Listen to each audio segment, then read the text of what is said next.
नमस्कार विद्यार्थी मित्रांनो, कसे आहात? मजेत ना? आणि आपला आपुलकीचा प्रश्न अभ्यास करताय ना? करायलाच पाहिजे, कारण मी अक्षय सर पुन्हा एकदा घेऊन आलोय क्लास 10 ची महाराष्ट्र स्टेट बोर्डची लेक्चर सिरीज। आणि आज आपण मॅथ्स पार्ट 1 चा फर्स्ट चॅप्टर जो की linear equation in two variables हा बघणार आहोत। तर सुरू करूयात आजच्या लेक्चरला।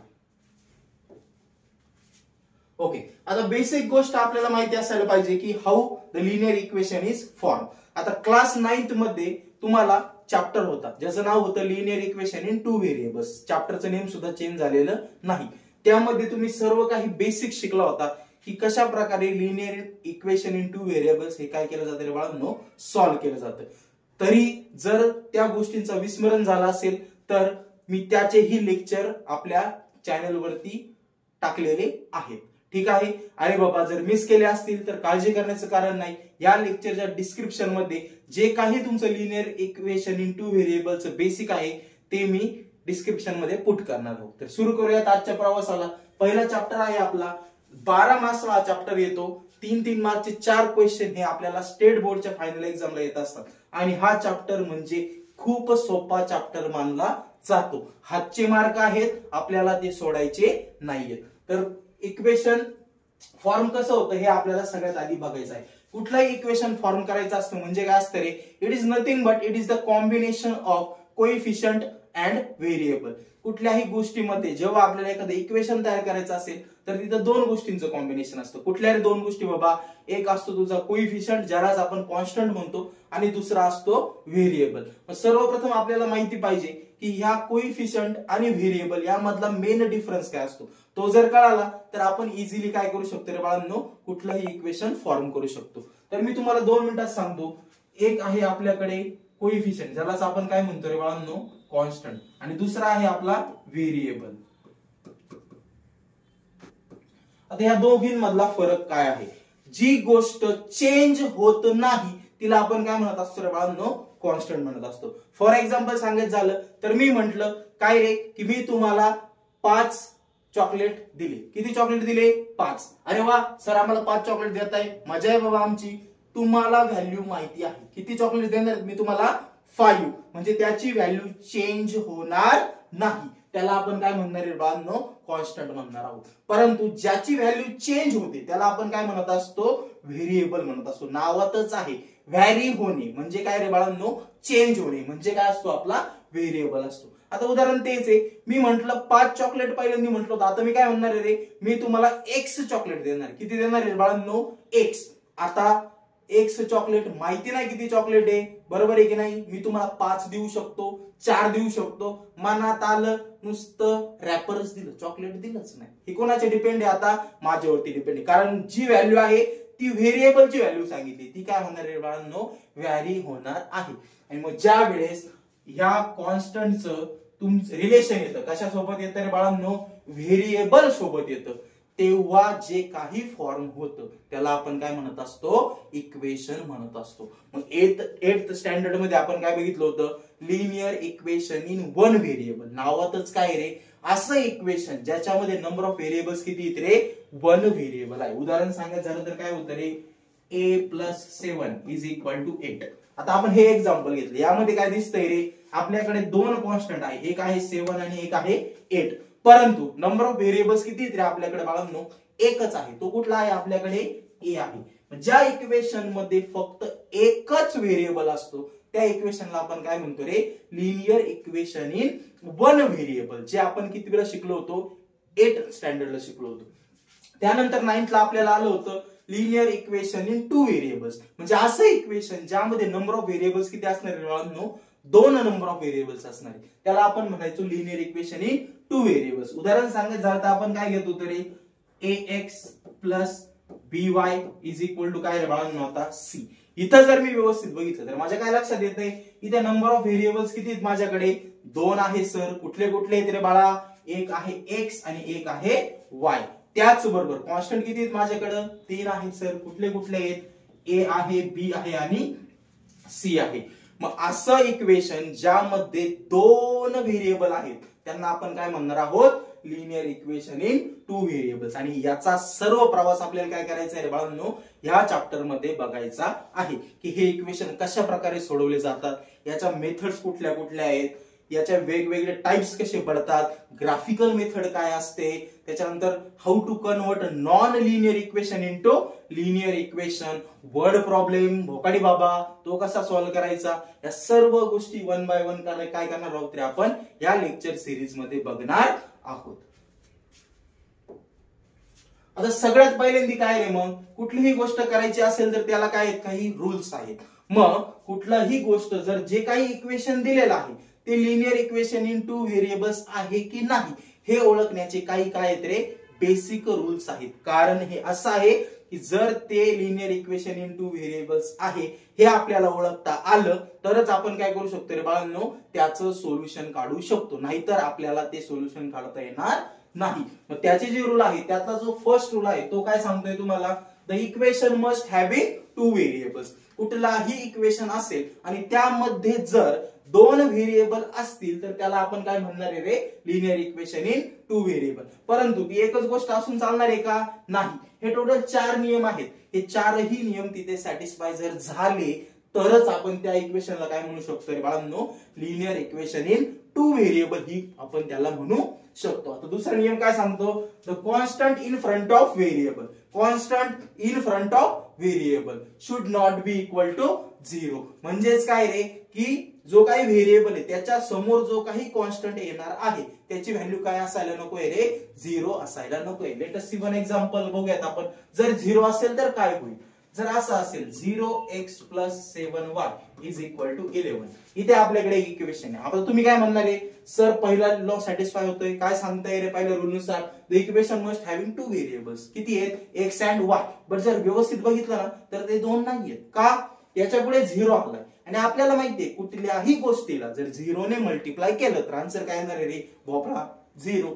मग हे जर उडालं म्हणजे काय राहिलं रे, फक्त आता 7y इज इक्वल टू 11. याचा अर्थ पहिला रूल सुद्धा सॅटिस्फाय होत नाही. का बरं, equation must having two variables. इथं आपल्याकडे एकच उरला, x नावाचा दलिंदर प्राणी उडून गेला.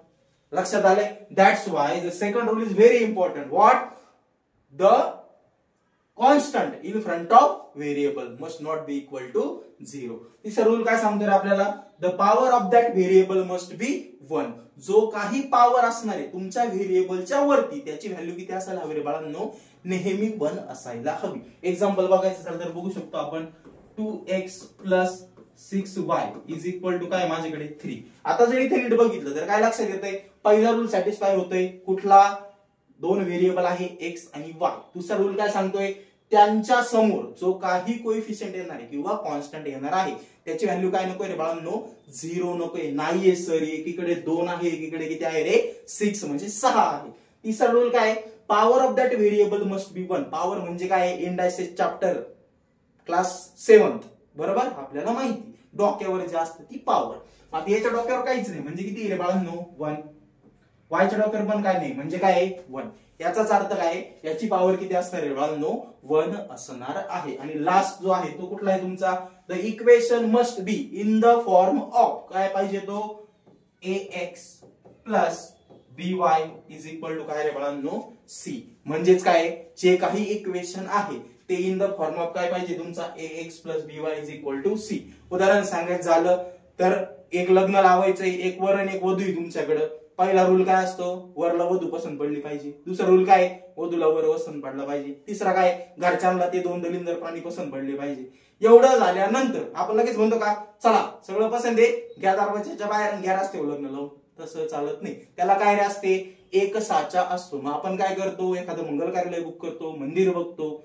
त्याचप्रमाणे इक्वेशनच्या ह्या 3 रूल नंतर यांना बाइंडिंग करून, यांचा सेट करून एक बेस्ट फॉर्मेशन दिलेलं आहे तुम्हाला, जनरल फॉर्म दिलेला आहे. कशाचा, लिनियर इक्वेशन इन टू व्हेरिएबलचा. तो कुठला असतो रे तुमचा, ax + by is equal to c. हा असा फॉर्म आहे जो की वरचे 3ही रूल काय करत असतो रे बाळांनो, सॅटिस्फाय करत असतो. जर या 4ही गोष्टी घडत असतील एखाद्या इक्वेशन मध्ये तर आणि तरच आपण त्याला काय म्हणू शकतो रे बाळांनो, linear equation into variables. I hope तुम्हाला हे व्यवस्थित लक्षात आलेलं असेल. पटकन याचा स्क्रीनशॉट काढून घ्या. आपण पुढील टॉपिक बघूयात.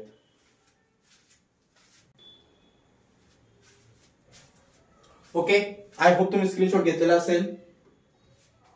ओके, आता नेक्स्ट आहे how to identify the linear equations. State बोर्डला एमसीक्यू फर्स्ट जो तुमचा क्वेश्चन येतो स्टेट बोर्डला, त्यामध्ये हे अशा प्रकारचे इक्वेशन्स दिलेले असतात आणि तुम्हाला म्हणतात की identify the proper linear equation. आपल्याला ते आयडेंटिफाय करता यायला हवं. त्यासाठी आपण ते लास्टचे जे 4 नियम आहेत ते बघितलेले होते, ते आपल्याला वापरायचे. आता फर्स्ट एक्झाम्पल काय रे बाळांनो, 4m + 3n = काय रे बाळांनो, 12. ठीक आहे. मग आता इथे आपण बघूयात. पहिला रूल काय सांगत होता, इक्वेशन मस्ट हॅव्हिंग 2 व्हेरिएबल्स. ठीक आहे, 2 व्हेरिएबल्स आहे का, आहे सर, m आणि n. सेकंड काय आहे, the constant in front of variable. काय असायला पाहिजे, constant in front of variable must not be equal to 0. इथं नाहीये, एकीकडे 4 आहे एकीकडे 3 आहे, म्हणजे दुसरा रूल सुद्धा सॅटिस्फाय होतोय. तिसरं काय रे, power of that variable must be 1. जर नीट बघितलं तर m च्या डोक्यावर काहीच नाहीये, म्हणजे काय रे बाळांनो, 1. यांच्या पण डोक्यावर काही नाहीये, म्हणजे काय असणार आहे, 1. म्हणजे तिसरा पण रूल सॅटिस्फाय होतोय. आणि एक गोष्ट लक्षात ठेवायची, जर 3 रूल सॅटिस्फाय होत असतील तर चौथा रूल काय होतो रे बाळांनो, ऑटोमॅटिकली सॅटिस्फाय होत असतो. म्हणजे पहिलं जे इक्वेशन दिलेलं आहे ते काय रे तुमचं, लिनियर इक्वेशन इंटू व्हेरिएबल आहे. आता जर मी दुसरं इक्वेशन बघितलं, माझ्या काय लक्षात येतंय, इथं लगेच उडाला, याच्या डोक्यावरती 2 आहे, बरोबर आहे की नाही. आपल्याला काय माहित पाहिजे, power of that variable must be 1. म्हणजे दुसऱ्या रूल मध्ये हा किंवा तिसऱ्या रूल मध्ये हा उडलेला आहे. याचाच अर्थ काय, हे equation linear equation into variable नाही. आता तिसरं जर बघितलं तर काय दिसतंय रे, √3x - √5y = 16. लक्षात घ्या, लंगडा आहे, लुळा आहे, पण पोरगा आहे, लग्नाला वर आहे. नाही असं आहे का, नाही.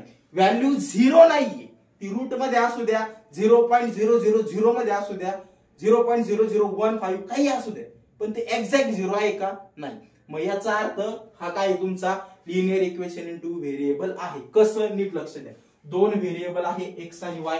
पॉवर ऑफ दॅट व्हेरिएबल 1 आहे, इथं पण 1 आहे, इथं पण काय रे बाळांनो, 1. आणि त्याच्या समोर 0 आहे का, नाही. रूट आहे पण 0 नाही. याचा अर्थ हे सुद्धा इक्वेशन काय आहे तुमचं, लिनियर इक्वेशन इंटू व्हेरिएबल आहे. आता जर चौथं एक्झाम्पल बघितलं ना, उडाला, इथे काय दिसतोय रे, 0. म्हणजे डायरेक्ट इथं काय लिहिता येईल आपल्याला, नो. हे काय रे, लिनियर इक्वेशन इंटू व्हेरिएबल नाही. नेक्स्ट एक्झाम्पल बघितलं, इथं 0.3 आहे, चालतंय सर आपल्याला, का 0 नाही येतो, नियर 0 आहे, किती आहे, 0.3 आहे, चालेल आपल्याला. परंतु y जर बघितलं तर काय दिसतोय रे, तिथं 0 दिसतो. याचा अर्थ हे सुद्धा लिनियर इक्वेशन इंटू व्हेरिएबल म्हणता येणार नाही. आता नेक्स्ट खूप इम्पॉर्टंट आहे, काय रे बाळांनो, 4/x + 5/y = 4. फर्स्ट रूल काय सांगतो, इक्वेशन मस्ट हॅव्हिंग 2 व्हेरिएबल. आहे सर, x आहे आणि y आहे. Power of that variable must be 1. आहे का, आहे ना सर, कुठे आहे, हे काय सर, काय नाही, याच्या डोक्यावर 1 आहे, इथं पण 1 आहे, नाही. ते कुठं दिसतंय तुम्हाला, डिनॉमिनेटरला दिसतंय. त्याला जर न्यूमरेटरला घेतलं तर काय होईल रे, इंडायसेस चॅप्टर नंबर 13 क्लास 7 काय सांगितलं होतं स्टेट बोर्ड मध्ये, जर एखादी गोष्ट ही न्यूमरेटरला असेल, सॉरी डिनॉमिनेटरला असेल, आणि ती जर न्यूमरेटरला घ्यायची असेल तर ते साइन कन्व्हेन्शन्स काय होतात रे, चेंज होत असतात. मग नीट बघा, याचं सोल्युशन कसं येईल तुमचं, 4x हा खालचा वर गेला, डोक्यावर काय आला, -1. पुढे काय रे, +5y वर गेला, डोक्यावर काय आला, -1 = 4. आता सांगा मला, पॉवर ऑफ दॅट व्हेरिएबल 1 आहे का, नाही. पॉवर ऑफ दॅट व्हेरिएबल किती रे बाळांनो, -1 झालेली आहे. म्हणजे हे पण काय रे तुमचं लिनियर इक्वेशन इंटू व्हेरिएबल नाही. Got it. पुढचं जर बघितलं 0.076 0 नाहीये. पुढे काय रे 0.084 0 नाही. म्हणजे काय, पहिला रूल सॅटिस्फाय होतोय, 2 आहेत, त्यांचा पॉवर 1 आहे आणि 0 नाही. याचा अर्थ काय येतोय, हे पण इक्वेशन काय तुमचं लिनियर इक्वेशन इंटू व्हेरिएबल आहे. सो याचा आन्सर आलाय तुमचं यस. आता लास्ट बघायचं आहे आपल्याला, 4xy इथंच उडाला. काय सांगितलं होतं तुम्हाला, इक्वेशन मस्ट हॅव्हिंग 2 व्हेरिएबल, इथं 3 आहेत, 1 2 आणि 3, म्हणजे याचा अर्थ हा पहिल्याच रूल मध्ये काय झालेला आहे, रे फेल झालेला आहे. म्हणजे तुम्ही इथं काय म्हणू शकता, याला सुद्धा no, this is not the linear equation in 2 variable. I hope हे तुम्हाला व्यवस्थित लक्षात आलेलं असेल. आता तुम्हाला linear equation in 2 variables identify करायला प्रॉब्लेम येणार नाही. पटकन याचा स्क्रीनशॉट काढून घ्या, आपण पुढील टॉपिक बघूया. ओके, आता नेक्स्ट गोष्ट आहे ती काय बघायची आपल्याला, methods of solving linear equation. आता लिनियर इक्वेशन सॉल्व्ह करण्याच्या 2 मेथड आहेत. पहिली कुठली आहे बाळांनो, डायरेक्ट मेथड, ठीक आहे, आणि त्यालाच आपण काय म्हणत असतो, एलिमिनेशन मेथड. आणि सेकंड कुठली तुमची, सबस्टिट्यूशन मेथड. कुठली रे बाळांनो, सबस्टिट्यूशन. आता एक्झाम मध्ये जे काही एक्झाम्पल आहे इक्वेशनचं, ते कुठल्याही मेथडने सोडवलं तरी चालतं. असं काही कंपल्शन नाहीये की हीच मेथड वापरली पाहिजे. त्यामुळे तुम्हाला जी मेथड सोपी वाटेल त्या मेथडने ते काय करायचं आहे रे, सॉल्व्ह करायचं आहे. मी दोन्ही मेथड व्यवस्थित समजून सांगणार आहे. बट जर माझा प्रेफरन्स घेतला तर मी हेच सजेस्ट करेन की direct method is much easier than substitution method. ठीक आहे, आता ओके झालं. आता महत्वाची गोष्ट काय, लिनियर इक्वेशन सोडवायचं आहे ना, तर बेसिक काही 3 रूल आहेत, ते आपल्याला माहित असणं गरजेचं आहे. कुठले रे, नेहमी लक्षात घ्यायचं. रूल नंबर 1 काय सांगतो तुमचा, एक तर एक्स ला सारखं करून घ्यायचं दोन्ही इक्वेशन मधल्या, किंवा काय करायचं रे, वाय ला सारखं करून घ्यायचं. पहिला रूल काय सांगतोय, एक तर एक्स ला सारखं करा किंवा वाय ला सारखं करा.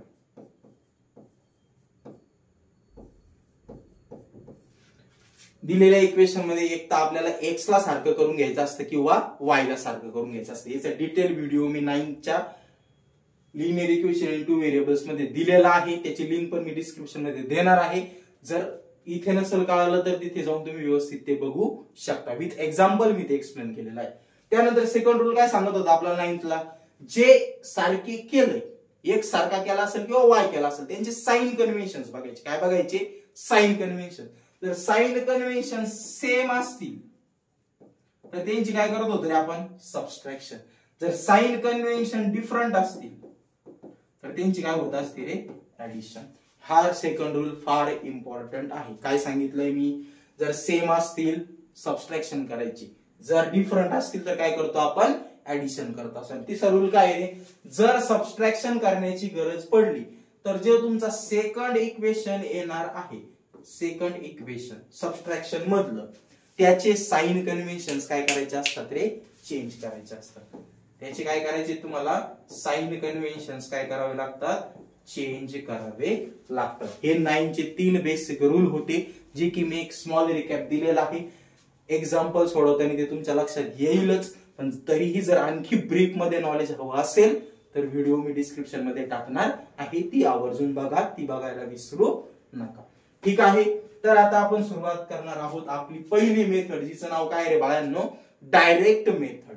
ओके, किंवा इलिमिनेटिंग मेथड. आता कशा प्रकारे सॉल्व्ह केली जाते, एकदम सोपं आहे, मी 1 बाय 1 सांगतो. आता इथे आपण एक इक्वेशन घेतलंय, 5x - 3y = 8. याला मी म्हणतो इक्वेशन नंबर 1. सेकंड काय रे बाळांनो तुमच्याकडे, 3x + y = 2. याला मी इक्वेशन नंबर काय म्हणणार आहे, सेकंड. आता माझा पहिला टास्क काय रे, एक तर मला x ला सारखं करून घ्यायचं किंवा y ला सारखं करून घ्यायचं. बट मी 9ला सुद्धा सांगितलं होतं काय रे, जो एकटा असेल ना त्याच्या रेफरन्सला सारखं करायचं कधी पण, जेणेकरून आपला गुणाकार करण्याचा त्रास वाचतो. एकटा आपण आधीच आळशी, ताण वाचला भारी वाटतं आपल्याला. आता इथं जर बघितलं एकटा कोण आहे, दुसऱ्या इक्वेशन मध्ये y दिसतो, म्हणजे आपण काय करू शकतो, y ला सारखं करू शकतो. जर मला y ला सारखं करायचं असेल तर y चा जो वरती कोएफिशियंट दिसतोय ना, त्यांनी खालच्या अख्ख्या इक्वेशनला आपण काय करत असतो, मल्टिप्लाय करत असतो. इथं जर बघितलं ना तर इक्वेशन 1 मध्ये y चा कोएफिशियंट किती आहे, 3. करून टाका मल्टिप्लाय. मग इथं मी काय म्हणणार आहे, मल्टिप्लाय इक्वेशन 2 बाय किती रे बाळांनो, 3. मग जर इक्वेशन 2 ला 3 ने मल्टिप्लाय केलं तर काय येणार आहे तुमचं, 3 3 जा 9x प्लस 3 1 जा 3y = 3 2 जा 6. इक्वेशन नंबर किती झाला आपल्याकडे आता, 3. ठीक आहे, काय नाही केलं आपण, 3 ने फक्त काय केलं रे बाळांनो, मल्टिप्लाय केलेलं आहे. आता जिच्यात आपण उद्योग केले ते इक्वेशनला काय मारायची, खुली. ते आपल्या कामाचं नाही. उरले कोणते कोणते मग? Equation number 1, equation number 3. आता मी काय सांगितलं होतं, रूल नंबर 2, ज्यांना सारखं केलं त्यांचे साइन कन्व्हेन्शन बघायचे. जर साइन कन्व्हेन्शन सारखे असतील वजाबाकी करायची, साइन कन्व्हेन्शन वेगळे असतील बेरीज करून टाकायची. जास्त मेंदूला ताण द्यायचा नाही. आता इथं काय दिसतंय, 3y वरती मायनस आहे, खाली काय रे बाळांनो प्लस. म्हणजे साइन कन्व्हेन्शन कसे आहेत, वेगळे आहेत. म्हणजे मला यांचे काय करावं लागणार आहे, ऍडिशन करावी लागणार आहे. मग मी इथं काय म्हणणार आहे बाळांनो, add equation which first and third. मी काय करतो आता, फर्स्ट आणि थर्ड इक्वेशनची काय करतो बाळांनो, बेरीज करून घेतो. आता तिथं किती आहे, 5x minus 3y is equal to 8 plus पुढे काय 9x plus 3y is equal to 6. ठीक आहे. आता ह्या 3y ला 3y काय झाला, कॅन्सल, मायनस प्लस कॅन्सल. आता उरलं काय, 5 प्लस 9 किती आलं रे तुमचं ते 14x is equal to 8 plus 6 किती येणार आहे तुमचं 14. म्हणजे x इज इक्वल टू काय आला तुमचा 14/14. So therefore x is equal to value किती येते तुमची 1. आपल्याला x चं आन्सर मिळालेलं आहे. आता काय करायचंय, simply put value of x in equation. कुठल्याही इक्वेशन मध्ये टाका, काहीच अडचण नाही. मी काय करतो, इक्वेशन नंबर 2 मध्ये पुट करून टाकतो. त्याला विचारायला आपण वाईट टाकलं होतं, त्याला पण राग नको यायला. काय रे, इन इक्वेशन नंबर 2 काय येतंय मग आपलं इथं 3 इंटू x च्या ऐवजी काय आलेलं आहे 1 plus y is equal to किती आलं रे बाळांनो 2. मग 3 1 जा 3 plus y is equal to 2. आता हा 3 इकडे प्लस आहे, पलीकडे जाऊन काय होणार रे बाळांनो मायनस होणार आहे. म्हणजे काय झालं तुमचा y is equal to 2 minus 3. So what we get, y is equal to किती आला आपला आन्सर -1. सो आपण x पण काढलेला आहे आणि y पण काढलेला आहे. शेवटी काय करायचं, समरी लिहायची. समरी लिहायला विसरायचं नाही, अर्धा मार्क कट होतो. मग x, y is equal to काय आलं रे 1, -1. इझी आहे, काहीही अवघड नाही. पटकन याचा स्क्रीनशॉट काढून घ्या. आपण हेच एक्झाम्पल आपल्या सेकंड मेथडने म्हणजे सबस्टिट्यूशन मेथडने कसे सोडवतात ते बघूया.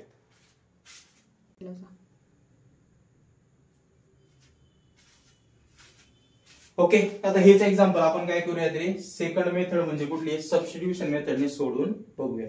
मी काय म्हणणार आता, याला म्हणतो इक्वेशन नंबर 1 आणि याला काय म्हणतो बाळांनो इक्वेशन नंबर 2. आता बेसिक रूल काय सांगतो रे, एकटा बघायचा, कोण दिसतोय तिथं y. ठीक आहे. आणि त्या y ची व्हॅल्यू काय करायची रे, सॉल्व्ह करून घ्यायची. आता कशी, इकडे लक्ष द्या. इक्वेशन 2 घेतलाय ना, म्हणजे तुम्ही काय म्हणणार आहे, फ्रॉम इक्वेशन सेकंड. ओके, काय लक्षात येतोय, हा y एका बाजूला ठेवायचा, बाकीच्या गोष्टी बाजूला करायच्या. म्हणजे हा 3x इकडे प्लस इकडे जाऊन काय होणार आहे बाळांनो मायनस होणार आहे. म्हणजे काय आलं तुमचं, therefore y is equal to 2, हा इकडे प्लस इकडे येऊन काय आला मायनस, काय आलं 3x. म्हणजे y ची किंमत मिळाली आपल्याला 2 मायनस काय आली रे 3x. याला इक्वेशन नंबर काय म्हणणार आहे मी 3 म्हणणार आहे. आता काय करायचं, 2 मध्ये चेंज केला, मागाशी सांगितल्याप्रमाणे त्याला बाद करून टाकायचं.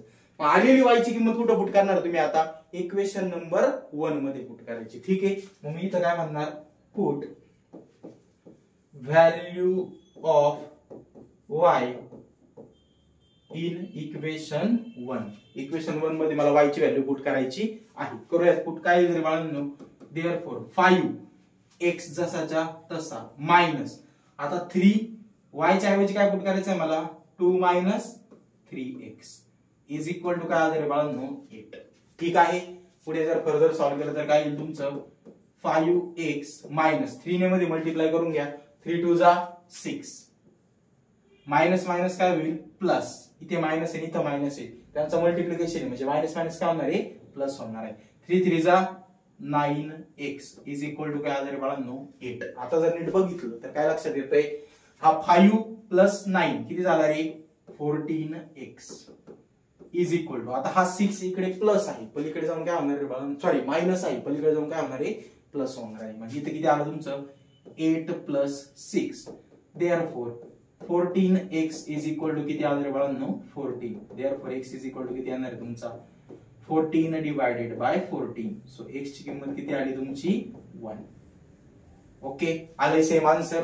मेथड चेंज केली तरी आन्सर चेंज होत नाही. आता मी काय करणार आहे, परत put value of x in equation, कुठल्याही इक्वेशन मध्ये टाका. मी काय करतो, तिसऱ्या इक्वेशन मध्ये टाकतो. का, ऑलरेडी आपण वायच्या फॉर्ममध्ये त्याला लिहिलेलं आहे. मग इथं काय येणार तुमचा y is equal to 2 - 3 into x ची किंमत किती आलेली बाळांनो 1. So y is equal to काय येणार तुमचा 2 - 3, व्हॅल्यू किती आलेली आहे -1. म्हणजे उत्तर आपलं तेच आलेलं आहे. शेवटी काय लिहायचे आपल्याला, समरी. तुम्हाला जी मेथड सोपी वाटेल त्या मेथडने एक्झाम्पल सॉल्व्ह केलं तरी चालतं, काहीही अडचण नाही. पटकन याचाही स्क्रीनशॉट काढून घ्या. आपण पुढील एक्झाम्पल बघूया. ओके, आता पुढील एक्झाम्पल बघूयात आपण. ठीक आहे, आता आपण काय करणार आहोत, प्रॅक्टिस सेट 1.1 मधले काही एक्झाम्पल बघणार आहोत जे सेम टाईपचे आहेत. त्यातले मी काही 2 एक्झाम्पल्स मी तुम्हाला व्यवस्थित सॉल्व्ह करून देतो आणि बाकीचे एक्झाम्पल काय करणार आहेत, मी तुम्हाला होमवर्क साठी देणार आहे आणि त्याचं आन्सर मला नक्की कमेंट मध्ये कळवायचं आहे.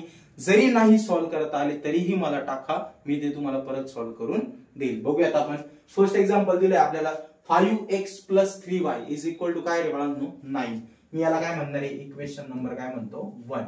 सेकंड काय दिलंय तुम्हाला 2x - 3y is equal to 12. याला आपण म्हणणार आहोत इक्वेशन नंबर 2. आता पहिला रूल काय सांगतोय आपला, आयदर x ला सारखं करायचं किंवा y ला सारखं करायचं. पण जर हे इक्वेशन व्यवस्थित बघितलं ना, आपल्या काय लक्षात येते, ऑलरेडी त्यांनी y हा सारखा दिलेला आहे. काय दिसतोय 3y आणि 3y. मग यांचं काय बघायचंय बाळांनो, आपल्याला साइन कन्व्हेन्शन बघायचं. जर साइन कन्व्हेन्शन बघितलं तर काय लक्षात येतं रे, एकीकडे प्लस आहे एकीकडे काय रे बाळांनो मायनस आहे. याचा अर्थ काय आहे, साइन कन्व्हेन्शन वेगळे आहेत आणि जर वेगळे असतील तर आपण काय करत असतो, ऍडिशन करत असतो. मी डायरेक्ट काय म्हणणार इथं, ऍड इक्वेशन 1 and 2. म्हणजे मला इक्वेशन 1 and 2 ची काय करायची बाळांनो, ऍडिशन करायची आहे. करूयात आपण. काय येईल 5x + 3y is equal to 9 plus 2x - 3y is equal to काय रे बाळांनो 12. आता हा plus 3y - 3y gets cancel. Okay, so 5 + 2 किती झाले बाळांनो 7x is equal to 9 plus तुमचा काय रे 12, किती येणार त्याचा answer 21. Okay, so simply x is equal to काय येणार आहे आपला आता 21 डिवायडेड बाय 7. 7 1 जा 7, 7 3 जा 21. म्हणजे x ची किंमत किती आलेली आपली 3 आलेली आहे. आता आलेली x ची किंमत आपण इक्वेशन 1 2 कुठेही पुट केली तर आपल्याला काय मिळेल बाळांनो, y चं आन्सर मिळेल. मग इथं काय म्हणतो मी, put value of x in equation 1. 1 मध्ये जर पुट केलं तर काय येईल बाळांनो 5 into x, x ची व्हॅल्यू किती आहे 3 प्लस पुढे काय रे 3y इज इक्वल टू किती आलं रे बाळांनो 9. आता 5 3 चा किती असतो आपल्याकडे 15 plus 3y is equal to काय आलं रे बाळांनो 9. आता तो 15 तिकडे प्लस आहे, इकडे आल्यावरती काय होणार आहे रे मायनस होणार आहे. म्हणजे काय येईल तुमचं 3y is equal to 9 - 15. So 3y is equal to 9 - 50 किती आलं रे -6. So y is equal to किती येणार आहे तुमचा -6/3. सो वी नो दॅट 3 2 जा 6. So our answer is -2. शेवटी काय लिहायचे आपल्याला, परत समरी लिहायला विसरायचं नाही.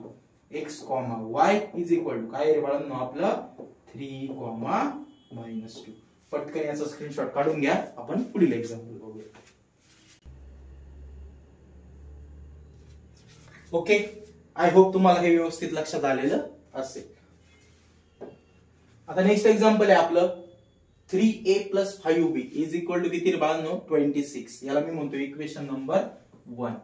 सेकंड काय आपल्याकडे a + 5b is equal to किती रे 22. याला मी इक्वेशन नंबर काय म्हणणार आहे सेकंड. आता आपली पहिला रूल काय सांगतोय, एक तर a ला सारखं करायचंय किंवा b ला. नीट बघितलं b सारखा आहे, पहिली स्टेप करण्याची गरज नाही. मग त्याचे जर साइन कन्व्हेन्शन बघितलं तर काय लक्षात येतंय रे, दोन्हींचे साइन सेम आहे. म्हणून इथं काय करायची गरज, आपल्याला सबस्ट्रॅक्शन करण्याची गरज आहे. मग मी इथे काय म्हणणार आहे, subtract equation second from equation 1. आपण काय करूयात, इक्वेशन सेकंड हे इक्वेशन 1 मधनं काय करूयात रे बाळांनो सबस्ट्रॅक्ट करूयात. मग काय येईल बघूयात आपण. 3a + 5b is equal to किती रे 26 मायनस आपल्याला काय करायचंय a plus 5b is equal to 22. आता मी एक तिसरा रूल सांगितला होता, जर सबस्ट्रॅक्शन करायचे असेल तर तिसरा रूल काय असतो रे, जो खालचं इक्वेशन येतं ना त्याचे साइन कन्व्हेन्शन काय करायचे आपल्याला चेंज करायचे. मग इथं बघा आता खाली जे इक्वेशन आलं हा a प्लस आहे, हा काय होईल मायनस, हा 5b प्लस आहे तो काय होणार आहे मायनस, आणि हा 22 सुद्धा प्लस आहे, हा सुद्धा काय होणार आहे बाळांनो मायनस होणार आहे. मग आता इथं प्लस 5b मायनस 5b काय झालंय आपलं cancel. So 3a minus a उत्तर किती येणार आहे आपलं 2a is equal to 26 minus 22, answer किती आलाय रे 4. सो आपल्याला काय मिळतंय 2a is equal to 4. Therefore a is equal to किती येणार आहे तुमचा 4 डिवायडेड बाय 2. सो a ची किंमत किती मिळालेली आपल्याला 2 ही मिळालेली आहे.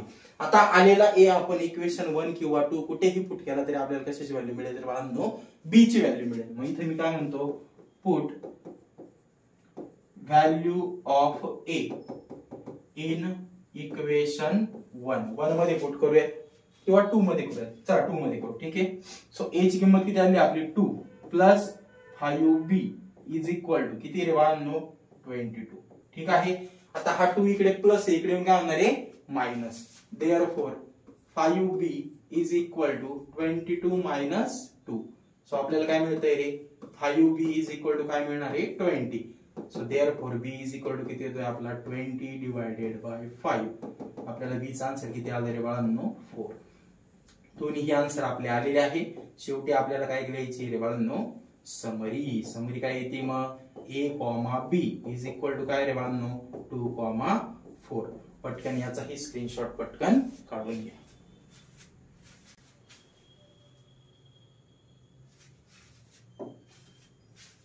ओके, सो आय होप तुम्हाला हे जी काही डायरेक्ट मेथड आहे सबस्टिट्यूशन मेथड आहे व्यवस्थित लक्षात आलेली असेल.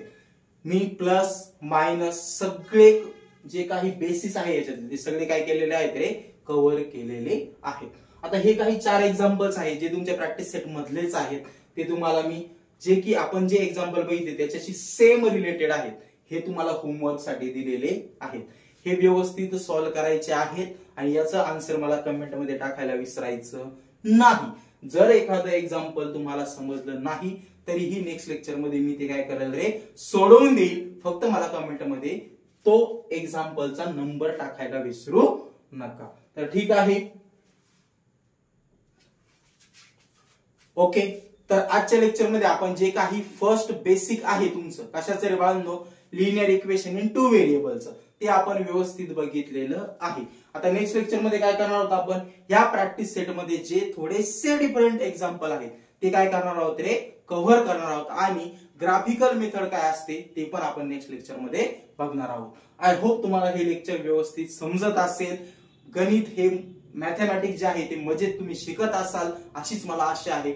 जर तुम्हाला आपलं लेक्चर हे व्यवस्थित कळत असेल तर ते तुमच्या मित्रांना तुम्ही नक्की शेअर करा आणि या व्हिडिओला लाईक करायला अजिबात विसरू नका आणि आपल्या स्मार्ट ब्रिज चॅनलला सबस्क्राईब करायला सुद्धा विसरू नका. पुन्हा एकदा भेटूयात एका नव्या लेक्चर सिरीज सोबत. तोपर्यंत हसत राहा, खेळत राहा आणि अभ्यास करत राहा.